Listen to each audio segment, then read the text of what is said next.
नगर से लड़ना है तो अवश्य लड़ेंगे, क्योंकि हमारा रोहतास नगर अभी जिहादियों से गिरता जा रहा है। इधर से वेलकम धीरे धीरे खाली होकर सुभाष पार्क जंक्शन तक आ गया। इधर ये तकिया गुड्डू साहब, ये अपना इधर से श्री राम नगर जो है यहाँ से भी धीरे धीरे अंदर घुसते आ रहे हैं, और जनता कॉलोनी के माध्यम से सुभाष पार्क का एरिया अंदर से घुसता आ रहा है। इधर बाबरपुर साइड हमारा पूरा इधर से खाली हो ही गया, इधर से भी धीरे धीरे घुसते आ रहे हैं। तो अगर इनको जिहादियों को रोकना है तो इस इलाके का हमारा जितना भी हिंदू परिवार है वो मान से सम्मान से यहाँ रह सके, हमें पलायन ना करना पड़े, तो मुझे लगता है इसके लिए खड़ा तो होना पड़ेगा। जय भगवान जी, आप तो वैसे भी संगठन के द्वारा भी जनता की सेवा करते रहते हैं, राष्ट्रीय मुद्दों को भी उठाते ही रहते हैं, तो ऐसी क्या आपको लगता है कि विधानसभा में चुनाव लड़ने के बाद वो कार्य और प्रबल होंगे जो अब नहीं हो रहे, ऐसा कुछ लगता है आपको? राजनीति पिछले लगभग 10-11 साल से केजरीवाल सरकार है, जिसने बैठते ही बहुत बड़ा वादा किया, हमारी जो यमुना मैया है उसको पवित्र कर देंगे, उसको ऐसा कर देंगे दुनिया आके दर्शन करेगी। मगर हम सब दिल्ली में रहने वाले हैं, यमुना के आसपास रहने वाले हैं, क्या दुर्दशा है यमुना। आज 2 दिन बाद छठ पूजा का त्यौहार मनाने वाले हम लोग हैं, क्या मेरी माताएं बहनें ऐसी दूषित गंगा में यमुना में खड़ा होके पूजा कर पाएंगी? और बड़े बड़े कूड़े के ढेर लगे हुए हैं, मैं आऊँगा ऐसे ख़त्म कर दूँगा, हो गया ख़त्म। दिल्ली को पेरिस बना दूँगा, बनाई दिल्ली पेरिस। और हमारा जो धन है, जो हम लोग कमाई करके टैक्स देते हैं, वो टैक्स का पैसा सिर्फ मुल्ला मौलवियों को खुश करने के लिए उनको तनख्वाह के रूप में बांटा जा रहा है। मेरे मंदिरों के पुजारियों को 100 रुपये भी किसी प्रकार से दिल्ली सरकार की तरफ से नहीं मिल पा रहे, और तो और हमारे मंदिरों के ऊपर बेतुका बिजली के बिल थोपे जा रहे हैं, जबकि मस्जिदों के अंदर ये फ्री बिजली दे रहे हैं। ये 2 दर्जे का व्यवहार दिल्ली की जनता के साथ ये केजरीवाल सरकार ने आज तक किया है। और तो और हर साल पटाखों पे बैन लगाते हैं कि पटाखों से पोल्यूशन होगा, जबकि हमने सबने देखा है कि पोल्यूशन तो 1 महीने से हो रखा दिल्ली में। आप खुद जेल छुट करके आते हो, पूरी दिवाली मनाते हो। अगर हिंदू त्यौहार मनाएगा, हिंदू दिवाली मनाएगा, उससे पोल्यूशन होता है। खुलेआम लाखों बकरे काटे जाते हैं बकरीद के ऊपर। एनजीटी ने कह रखा कोई भी बकरा नहीं काटा जाएगा, कोई भी उसका खून जमुना में नहीं जाएगा, उसके ऊपर आज तक कोई पाबंदी नहीं लगी। हमें ऐसा महसूस हो रहा है कि इस केजरीवाल की सरकार ने, केजरीवाल ने दिल्ली के हिंदुओं को दिल्ली के अंदर ही दूसरे दर्जे का नागरिक बना के रख दिया। आयुष्मान भारत योजना पूरे देश में लागू है, दिल्ली में लागू नहीं होने दी। हमारे बुजुर्ग जो 60-70 साल के हो रखे हैं, लगभग 80-90 हज़ार बुजुर्गों को पेंशन नहीं मिल पा रही। ऐसे ही हमारी जो बहनें विधवा हो गई हैं उनको भी नहीं मिल रही, और तो राशन कार्ड नहीं बन रहे। ऐसी बहुत सी अव्यवस्थाएं हैं जिनको ठीक करने के लिए मुझे लगता है कि खड़ा होना पड़ेगा, और इन सारी समस्याओं का डट करके समाधान करवाने के लिए ही आप सबके आशीर्वाद से, यहाँ के लोगों के आशीर्वाद से, हमारे कार्यकर्ताओं के आशीर्वाद से और संतों महात्माओं के आशीर्वाद से सबका ये भाव है कि इस बार विधानसभा में जा करके इन मुद्दों को उठाया जाए। तो मैं प्रयास करूँगा आप सबके ये मुद्दे विधानसभा में पहुँचूँ, आप सबके आशीर्वाद से इसको उठाऊँ।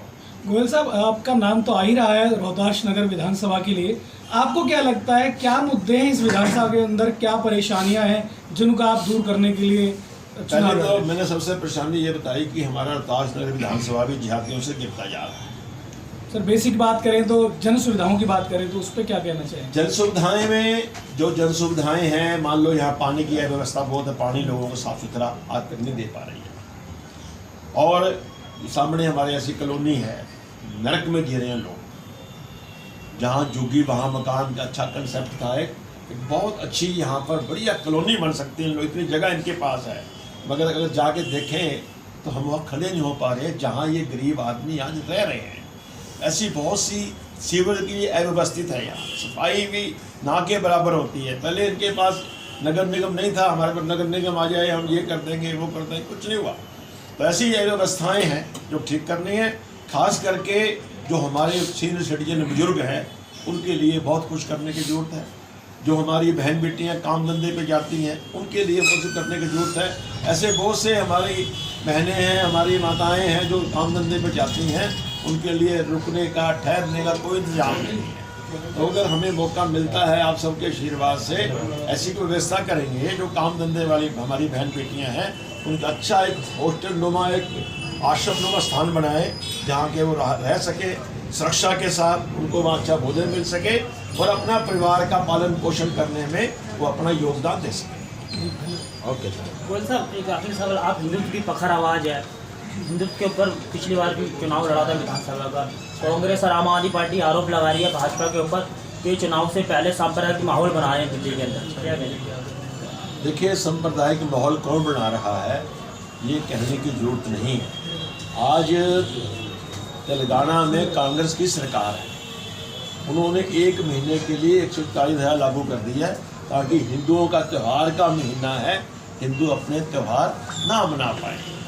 और जो जाति के आधार पे, धर्म के आधार पे आज तक कांग्रेस ने बांटा है, वही जाति के आधार पे आज पूरे देश में जाति जनगणना की बात हो रही है। जाति जनगणना क्यों करवाना चाह रहे हैं कि अपने जो हमारे हिंदू परिवार हैं उनको आपस में जुड़वाया जाए, मगर अब ऐसा लगता है कि देश का हिंदू समाज इस बात को जान चुका है कि ये लोग हमें जातियों में बांट करके अपनी राजनीति रोटियां सेकना चाहते हैं।